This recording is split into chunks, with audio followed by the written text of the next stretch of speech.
गुजरात और उसमें अहमदाबाद। एक ज़माने में उसको मैनचेस्टर कहा जाता था। 62 मिल्स थी उस ज़माने में, और वो विसल से, मिलों की विसलों से गूंज रहा था वो अहमदाबाद, और उधर उसी से ही ज़िंदगी शुरू होती थी। लोग भाग दौड़ करते थे। टेक्सटाइल उद्योग से पूरा विश्व में उसका नाम था। उसमें spinning department, weaving department, processing department और फिर बाइंडिंग डिपार्टमेंट। बाकी तो जो सेल्स और वो तो अलग अलग होते हैं, लेकिन स्पिनिंग और वीविंग में ज़्यादातर बैकवर्ड क्लास और उत्तर प्रदेश बिहार के ज़्यादातर लोग थे। अलग अलग डिपार्टमेंट में अलग अलग प्रकार के लोग, लेकिन एक ही कम्युनिटी के ज़्यादातर, इतनी संगठित कम्युनिटी थी। जैसे मेरे डिपार्टमेंट में ब्लीचिंग प्रोसेसिंग में मैं था, सद्भागी था कि उस टाइम 65 में बिना सर्टिफिकेट और देखे नौकरी मिल गई, लेकिन साइंस ग्रेजुएट मिलते ही नहीं थे इसके लिए। और उसमें भी जो डिपार्टमेंट मुझे तो पता ही नहीं ब्लीचिंग क्या होता है, टेक्सटाइल क्या है, कि कभी किसी ने देखा नहीं था, उस डिपार्टमेंट में सुपरवाइज़र बन गया। और वो प्रोसेसिंग डिपार्टमेंट में भी डाइंग डिपार्टमेंट एक अलग होता था, प्रिंटिंग वो अलग होता था, और वो जो मैं डिपार्टमेंट में ब्लीचिंग, फिनिशिंग, सल्फोराइज, उसमें भी 3 भाग, आप सोच भी नहीं सकते। तो डाइंग में ज़्यादातर मराठी लोग ज़्यादा थे, उसमें दूसरे लोग घुस ही नहीं सकते थे।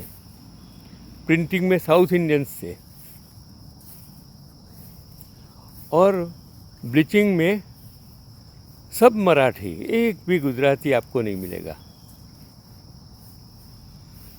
फिनिशिंग में वो कैलेंडर डिपार्टमेंट में, सल्फोराइज में ज़्यादातर गुजराती, और वो सिंजिंग डिपार्टमेंट में भैया लोग, अलग अलग किस्म के अलग अलग लोग। और जो फोल्डिंग डिपार्टमेंट, कापड़ विभाग, उसमें 100% गुजराती, जैसे अच्छे घराने के लोग। वो संगठित क्षेत्र था, उसमें मजूर महाजन का दबदबा था। ये तो मैंने आपको ब्रीफिंग इसके लिए किया कि टेक्सटाइल क्या है समझाने के लिए। हर कहानी एक कहानी होती है, और हर दिन एक नया इतिहास होता है, और इतिहास बदल नहीं सकते।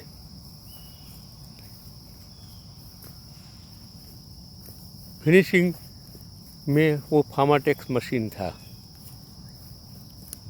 फिनिशिंग मतलब जो कांजी उसको चढ़ा के कापड़ को फिनिश करते थे, वो मशीन होता था फार्माटेक्स मशीन। उसमें 3 शिफ्ट होती थी, 7 to 3:30, 3:30 to 12, 12 to 7 मॉर्निंग, रात का 12 बजे 7 बजे। और उसमें तीनों में जो मशीन मैन होता था, एक पूनम चंद मारी, वो आश्रम में रहता था, बैकवर्ड क्लास था।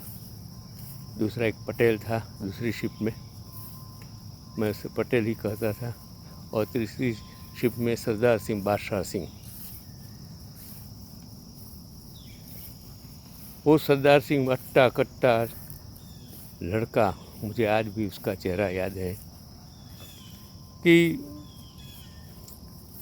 और उसका पिताजी बादशाह सिंह पूरा नरोड़ा रोड धुसता था, खूनखार आदमी। कितने खून कर दिए होंगे उस ज़माने में उसने, पता नहीं। लोग डरते थे, देखा नहीं था लेकिन सुना था कि भाई ये बादशाह सिंह है, उसका बेटा है। तो शादी के लिए सब यूपी वाले से चले गए। तो 1 महीने की छुट्टी लेके गए थे भाई साहब। 1 महीना हो गया, आया नहीं। मैंने सभी को पूछा कि भाई क्या हुआ, और तपास कीजिए। और तपास करने के बाद जब मालूम पड़ा कि वो लड़का जिसकी बारात ट्रैक्टर ट्रॉली में जा रही थी नदी से, नदी में लकड़े का ब्रिज था, उसमें से पसार हो रही थी और वो लकड़े का ब्रिज टूट गया और पूरी की पूरी बारात और सरदार सिंह के साथ उसमें चली गई, मर गए, सब मर गए। उस दिन मैंने जब सुना तो मैं सोच भी नहीं सकता कि एक कट्टा कट्टा इंसान और वो जो बादशाह सिंह जिसका नाम था आज यहाँ नहीं है। भाई साहब समझ लीजिए कब क्या होने वाला है, कोरोना है। वो सरदार सिंह आज नहीं है, अट्टा कट्टा इंसान। पूरी बार शादी करने गया था, पूरी बारात नदी में बह गई, 25-30 आदमी।